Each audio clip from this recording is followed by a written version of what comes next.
Seriously I am very proud about myself. ഞാൻ പറയുന്നത് കോന്നി എന്ന് പറയുന്ന ഒരു ഗ്രാമത്തിലുണ്ടായിരുന്ന ഒരാളാണ് ഞാൻ.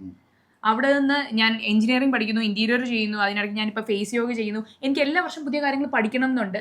ആൻഡ് എൻ്റെ ഉള്ളിൽ എന്തൊക്കെ സാധനങ്ങളുണ്ട് എന്നുള്ളതിൽ എനിക്കൊരു ധാരണയുണ്ട്. അതിൽ മാക്സിമം എന്നെക്കൊണ്ട് ചെയ്യാൻ പറ്റുന്ന അത്രയും ഞാൻ കഷ്ടപ്പെടും. ഞാൻ അത്യാവശ്യം ഹാർഡ് വർക്ക് ചെയ്യുന്ന ഒരാളാണ്. ഞാൻ കുറച്ച് വർക്ക് ഹോളിക്കാവുന്ന സമയത്ത് ചിലപ്പോൾ ആഹാരം പോലും ഞാൻ വേണ്ടാന്ന് വെക്കാറുണ്ട്. അത് വേറെ ഒന്നും ഞാൻ മറന്നുപോകും. ഞാൻ ആഹാരം എന്നെ വഴക്കുറയും. ഞാൻ സമയത്തിന് ആഹാരം കഴിക്കുന്നില്ല വ്യക്തിയാണ്. പക്ഷെ പുള്ളിക്കാരി അപ്പോ ഈ പറഞ്ഞ പോലെ എന്നെ വഴക്ക് പറയാറുണ്ട്. ഈ പറഞ്ഞ പോലെ നീ ആഹാരം കഴിക്കാതൊന്നും ചെയ്യുന്നത്. അത് ഞാൻ മറന്നു പോകുന്നുണ്ട്. ഞാൻ മനഃപൂർവ്വം കഴിക്കാതിരിക്കുന്നതൊന്നുമല്ല. ഞാൻ ചില സമയം എനിക്കത് അത്രയും നമുക്കത് നേടിയെടുക്കാനുള്ള ഒരു സാധനം ഉണ്ടല്ലോ. എനിക്ക് തോന്നുന്നത് അത് മെയിൻ സപ്പോർട്ട് എൻ്റെ ഫാമിലിയുടെ ഇതുള്ളതുകൊണ്ടാണ്. കാരണം അത് വീട്ടിൽ ഹസ്ബൻഡ് കുഞ്ഞിനെ ഇപ്പം ഞങ്ങളതൊരു ബാലൻസിലാണ്. ഞാനും ഹസ്ബൻഡും കുഞ്ഞുമാണ് വീട്ടിലുള്ളത്.